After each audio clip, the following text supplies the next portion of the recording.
Take the mop and get out. The CEO's voice echoed across the glass lobby. More than 200 employees stopped walking. Every eye turned toward the old janitor standing beside a yellow cleaning cart. His gray uniform was worn. His shoes carried years of polished floors. His name tag simply read, Marcus Hale. The CEO stepped closer and threw a thin folder onto his cleaning cart. Sign your termination papers. We are done with you. A few people lowered their heads. Others quietly smiled. Nobody spoke. Marcus looked at the folder, then at the expensive watch on the CEO's wrist. He smiled, not because he was afraid, because he finally knew the waiting was over. He gently closed the folder without opening it. Then he said something that made no sense to anyone standing there. I will sign one paper today. He paused. But it will not be yours. The lobby fell silent. The CEO laughed. So, the janitor thinks he has choices? The room filled with nervous laughter. Marcus nodded politely. You are right. I only have one. He looked toward the elevator. It arrives in 4 hours. No one understood what he meant. Not the security guards, not the managers, not even the CEO. But by sunset, this company would belong to someone else. And the woman laughing the loudest would not even own the office she was standing in. Stay with me, because the most expensive signature in the building was never the CEO's. Underscore 16 years earlier.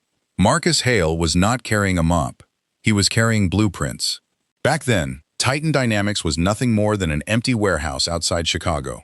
The roof leaked whenever it rained. The lights barely worked. The founder, Samuel Brooks, could not even afford proper office furniture. Banks had rejected him. Investors laughed at him. The company was only days away from closing forever. Then one man quietly walked through the front door. Marcus. He was a maintenance contractor. He repaired broken machines. He never wore expensive suits. He never talked like businessmen. But he noticed something everyone else missed. Samuel was not building another company. He was building something worth believing in. So Marcus made a decision that nobody ever learned about. He mortgaged the small house he had shared with his late wife. He invested every dollar he had, not for fame, not for power, simply because he believed honest people deserved one chance. Samuel never forgot that sacrifice. Neither would fate.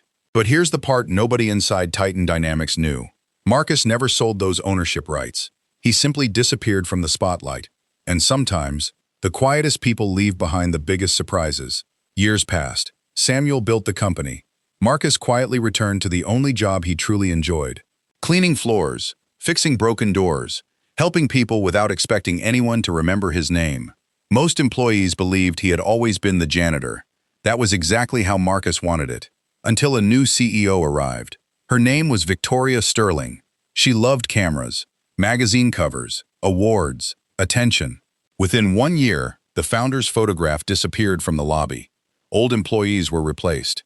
History was rewritten. And nobody noticed the quiet janitor watching every single change. Except one person, the company's oldest receptionist, Evelyn. Every morning she smiled at Marcus and whispered the same words. Good morning, Mr. Hale. Marcus always smiled back. Just Marcus. But one rainy Tuesday, Evelyn looked at him with worried eyes. They are preparing something upstairs. Marcus stopped walking. What kind of something? She lowered her voice. I heard the board talking. They are selling the company. Marcus looked toward the top floor. For the first time in 16 years, the quiet janitor stopped smiling, because he knew something the board did not. The company they were trying to sell could not legally be sold without one forgotten signature. Marcus did not rush upstairs. He did not ask questions. He quietly picked up his mop and finished cleaning the executive hallway. People often reveal the truth when they think the quiet man is not listening. That afternoon, 2 board members walked past him. Neither bothered lowering their voices. The buyers are flying in tomorrow. The papers are already prepared. Marcus kept mopping, but every word stayed with him, because there was one paper they did not even know existed, and without it, their billion-dollar deal would collapse. That evening, Marcus drove home to a small brick house on the edge of the city. No mansion, no luxury cars, just a quiet life. His 16-year-old daughter, Emma, opened the front door before he reached it. You are late again. Marcus smiled. I had a busy day. Emma laughed. You always have a busy day. She still believed her father was only a janitor. Marcus had never corrected her. Not because he was ashamed, but because he wanted her to grow up respecting work, not titles. While they ate dinner, Emma talked about school. Marcus listened carefully. Work could wait. His daughter never could. Then his phone vibrated. "Unknown number," he answered. "Mr. Hale?" The voice was calm. "This is David Lawson, the attorney for the Brooks Family Trust." Marcus quietly stood up. Emma noticed the change on his face. "Everything okay?" Marcus forced a smile. "Finish your dinner. I will be right back." Outside, the rain had started falling. David did not waste time. They finally made their move. Marcus closed his eyes. "I thought they would." The board plans to sell Titan Dynamics tomorrow at 4. They believe the ownership file is complete. It is not. Marcus looked toward the dark sky. "They finally forgot the one thing Samuel asked me to protect." David spoke softly. "The original ownership certificate." Marcus said only 3 words. "Bring it tomorrow." Rail, tomorrow. But here is what nobody inside that company knew. 6 months earlier, Victoria Sterling had quietly ordered employees to clear an old storage room. Boxes were thrown away. Old photographs disappeared. Founding records were sent to archives. She believed history was only decoration. She had no idea history was about to destroy her career. The next morning, the entire building buzzed with excitement. Luxury cars filled the parking lot. Fresh flowers decorated the lobby. Television cameras waited outside. Employees whispered, "The company is finally being sold." Victoria walked through the front entrance wearing a white designer suit. She smiled for every camera. She shook every hand. Then she noticed Marcus quietly polishing the marble floor. She stopped. "Still here?" Marcus looked up politely. "Good morning." Victoria laughed. "Enjoy your last day." The new owners do not keep old janitors. Several executives laughed with her. Marcus simply nodded. "I understand." She leaned closer. "You know what your problem is? You never became anything." She turned toward the cameras. "This company rewards ambition." Not one employee defended him. Not one. Marcus watched her walk away. Then he looked at the reflection of the company logo on the polished floor. And for the first time, he whispered something Samuel Brooks had told him 16 years earlier. "Buildings belong to the loud, but companies belong to the people who keep their promises." At exactly 1:15 p.m., Marcus received one final message. It contained only 5 words. "The buyers have arrived." He slipped an old leather envelope into his worn backpack. The paper inside looked ordinary, yellow with age. One signature, one company seal, one forgotten promise. Marcus picked up his cleaning cart one last time. By sunset, he would never push it again. And the people laughing at him would be asking for his signature. At 3:45 p.m., the boardroom doors opened. 3 black SUVs had already arrived. The investors walked inside wearing expensive suits. Lawyers unpacked thick folders across the polished table. Everything looked perfect. Exactly the way Victoria had planned. She smiled at the board. "Ladies and gentlemen, today marks a new chapter for Titan Dynamics." Applause filled the room, but not everyone was celebrating. Downstairs, Marcus quietly emptied his cleaning cart. He removed his old work gloves, folded them carefully, and placed them inside the bucket. Then he took one last look at his janitor badge. He smiled. "It served me well." But before he could reach the elevator, 2 security guards stopped him. "Mr. Hale, the CEO wants to see you." Marcus nodded. "I thought she might." The entire executive floor had gathered. Managers, department heads, board members, even the visiting investors. Victoria wanted witnesses. She held a white envelope in her hand. "Marcus Hale," she smiled for the room. "Thank you for your years of service. But today your position has been eliminated." She handed him the envelope. "This is your termination notice." The room became silent. Victoria crossed her arms. "Go ahead, sign it." Marcus looked down. He slowly opened the envelope. Read every page, closed it again. Then, he handed it back. "I will not be signing this." Victoria laughed. "You do not have a choice." Marcus looked directly into her eyes. "No, you do not." The room froze. Nobody noticed the elevator behind Marcus quietly opened. 3 people stepped out, a gray-haired attorney, a middle-aged banker, and an elderly man walking with a cane. The room turned toward them. Victoria frowned. "This meeting is private." The attorney smiled politely. "So is ownership." "So ownership." She walked forward. "My name is David Lawson." I represent the Brooks Family Trust. Every board member looked confused. Victoria forced another smile. The trust already approved today's sale. David slowly removed a weathered envelope from his briefcase. I am afraid. They approved nothing. He placed the envelope on the table. This is the original Founders Protection Agreement. It has never been revoked. Silence. One investor leaned forward. What does that mean? David answered without hesitation. It means this company cannot legally be sold without the written approval of one person. Every eye turned toward Marcus. Victoria actually laughed. The janitor? David smiled. No, the guardian. Starty. The old man with the cane stepped forward.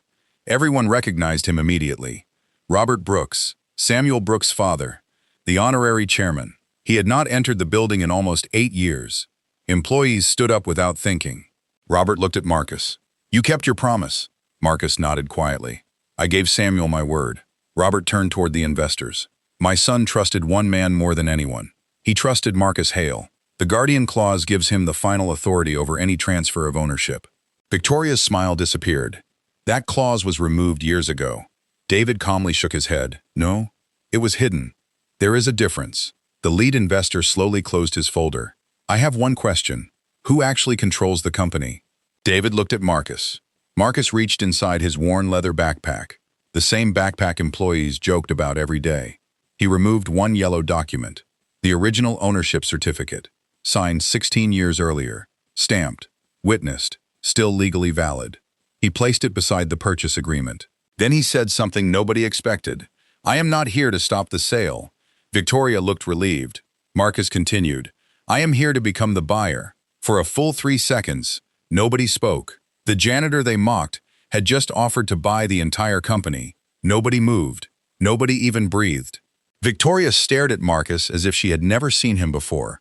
Then she laughed. You? You are buying Titan Dynamics? The room joined her. Even a few investors smiled. Marcus did not. He calmly slid the yellow document across the table. This is not my offer. It is Samuel Brooks' final instruction. David Lawson opened the document. 16 years ago, the founder created a guardian clause.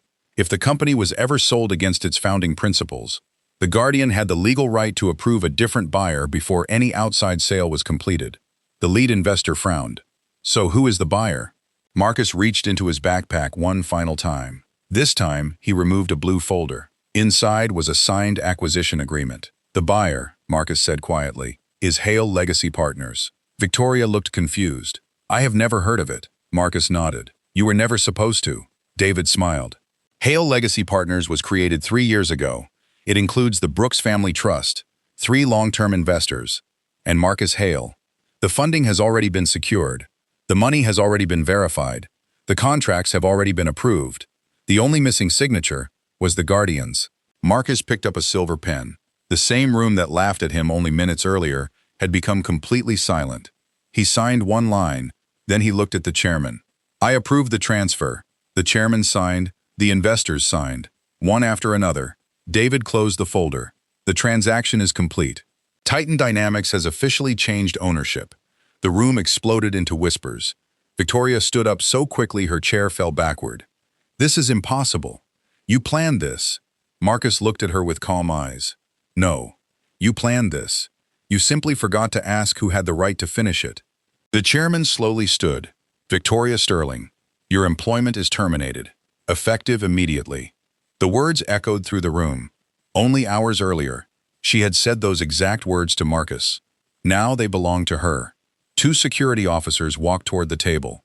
This time, they stopped beside Victoria. She looked around the room. Nobody defended her, nobody spoke. She picked up her purse and quietly walked out. The same employees who had laughed that morning stepped aside without saying a word. The lobby became silent. Marcus watched the elevator doors close. There was no smile, no celebration, only relief. The chairman turned toward him. Congratulations, Mr. Hale. Marcus gently shook his head. I have one condition. The room waited. No layoffs, no department closures, no revenge. The people who built this company keep their jobs. Several employees lowered their heads. Some quietly wiped away tears. Marcus looked at the old janitor badge still resting in his pocket. He placed it on the boardroom table.